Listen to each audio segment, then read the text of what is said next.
Hola amigos, soy Luis Orbegoso de Incremental, Sociedad Gestora de Fondos de Inversión. El día de hoy vamos a hablar sobre un fenómeno económico que en estos días se está hablando bastante, no solamente en el país, sino a nivel mundial, y es sobre la inflación.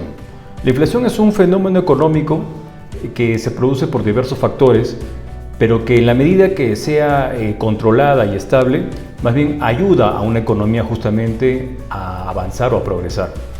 Pero cuando esto es diferente, cuando hay factores ya sea externos o internos que agravan o desestabilizan justamente el incremento de precios, que es la inflación, entonces se torna un fenómeno que puede tornar hacia una hiperinflación que realmente afecta de manera grave a todos los ciudadanos en un país.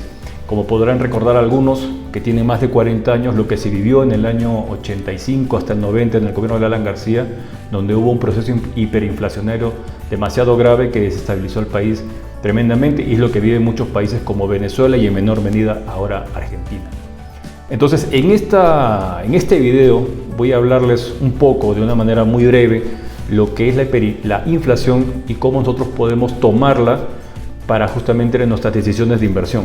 Primero, tenemos que entender que una inflación controlada y estable es buena. ¿Por qué? Porque el incremento de precios genera justamente de que haya mayor producción y una mayor inversión. Permite que las personas no posterguen sus compras.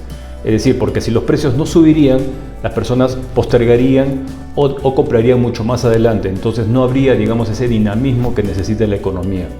Entonces, cuando hay ese incremento de precios de manera paulatina, sostenible, controlada, entonces hay un estímulo de la producción, se genera un círculo virtuoso. Justamente es lo que les muestro acá. Cuando hay demanda por cualquier bien o producto, justamente porque hay necesidad, entonces se eleva la producción. Y esta producción, justamente cuando hay un incremento de esta, atrae más inversión para que las personas, los agentes económicos, generen más capital para justamente producir algo más. Y esto a su vez genera empleo. Entonces, la demanda o el incremento de demanda genera de que se eleven los precios de manera paulatina en el tiempo, y a través de un control monetario que hace el Banco Central de Reserva, ya sea el Banco Central de Reserva del Perú o la Reserva Federal de los Estados Unidos o el banco que corresponda a cada país, esta inflación o esta tasa inflacionaria debe ser en promedio 3% por año promedio. Hay años que son más, hay años que son menos, pero en promedio debe ser un 3%. Actualmente ya la inflación en los Estados Unidos se está elevando a casi un 8%, acá en el país también. Entonces estamos ya entrando a un proceso inflacionario que debemos tener en cuenta. Y debemos tener en cuenta justamente para no llegar a este escenario que les muestro en este gráfico acá, donde vemos la tasa de inflación anual en el periodo de 1950 a 2020 en el Perú, donde en la década bien entrado los 70 y más aún entre el 85 y el 90 hubo un proceso hiperinflacionario de más del 7000% por año, que es realmente grave. Prácticamente el dinero se hacía nada en cuestión de semanas o meses. Mucha gente perdió su dinero ahorrado, y eso es algo que también tenemos que tener en cuenta. Cuando hay un proceso inflacionario y más aún hiperinflacionario, no se puede planear. Los agentes económicos no pueden planear de aquí a una semana y menos a un mes. Entonces surge lo que es la especulación, la escasez y el acaparamiento, que es lo que se vivió en los años 80 o a finales de los 80. Surgen los mercados negros. Acordarán, de repente los que somos mayores de 40 años, existía el mercado paralelo o el mercado de Ocoña, que actualmente todavía existe, lo toman como referente, pero ya no es tan intensivo como lo había en esos años. Entonces el dinero se devalúa de manera rápida.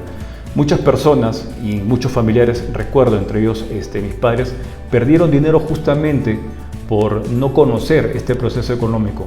Ante un proceso inflacionario y más aún hiperinflacionario, el dinero se devalúa rápidamente. Si ya en un proceso de inflación controlada y sostenida el dinero va perdiendo valor a una tasa promedio del 3% por año, es decir, no vas a poder comprar lo mismo que comprabas 10 años atrás a lo que compras ahora con el mismo monto de dinero, entonces se hace necesario justamente lo que es invertir o hacer que el dinero trabaje para justamente superar a la inflación y no tener pérdida de poder adquisitivo. Entonces, ¿qué se debe hacer en un contexto inflacionario? Esa es la pregunta que a muchos les podrá ayudar y aquí les doy mi apreciación. Uno, nunca guardes cash. El dinero quema. Cuando la economía ya está entrando en una inflación, digamos, más allá del promedio histórico y comienza a ser peor, quizás ya entra un proceso hiperinflacionario, mantener dinero, ya sea en la cuenta, bajo el colchón o plazo fijo o cuenta de ahorros, prácticamente es una decisión absurda porque el dinero se va a devaluar rápidamente, de acuerdo justamente en relación a la tasa con que va subiendo los precios, el dinero también se va devaluando en manera proporcional. Entonces, ¿qué es lo que se debe hacer? Invertir en empresas desde mi punto de vista. Hay muchas opciones de inversión. Lo que sí no recomiendo justamente es invertir en bonos o en una cuenta de ahorros o en un plazo fijo. No se debe invertir en deuda porque eso es dinero prácticamente y el dinero se está devaluando. Lo que sí, invertir en empresas porque las empresas producen algo, satisfacen una necesidad. Entonces, esas empresas van a tener la potestad de poder subir sus precios a la tasa o a una mayor tasa que la inflación. Y la gente lo va a seguir consumiendo porque a veces son productos o bienes que son necesarios para el bienestar de la población. Y más aún, se debe invertir en empresas que tengan poder de precio. Aquellas empresas que pueden colocar o subir sus precios sin que afecte en mayor medida su demanda. Y importante para personas que invierten por sí solas en empresas, se deben invertir en empresas no intensivas en capital. ¿Qué quiere decir esto? Aquellas empresas que no necesitan gran cantidad de desembolsos de efectivo para mantener sus operaciones. Entonces, básicamente son empresas que en medida que deprecian su capacidad productiva, también invierten. Porque hay empresas que deprecian menos de lo que invierten para mantenerse operativamente competentes. Entonces, esas son empresas en las que se debe invertir, aquellas que no son intensivas en capital, porque eso va a generar de que no inviertan tanto y obviamente al invertir les va a costar más cualquier cosa para mantener su capacidad operativa y van a perder más dinero en el tiempo. Y como les dije, no deudas, no bonos, no ahorro, no plazo fijo.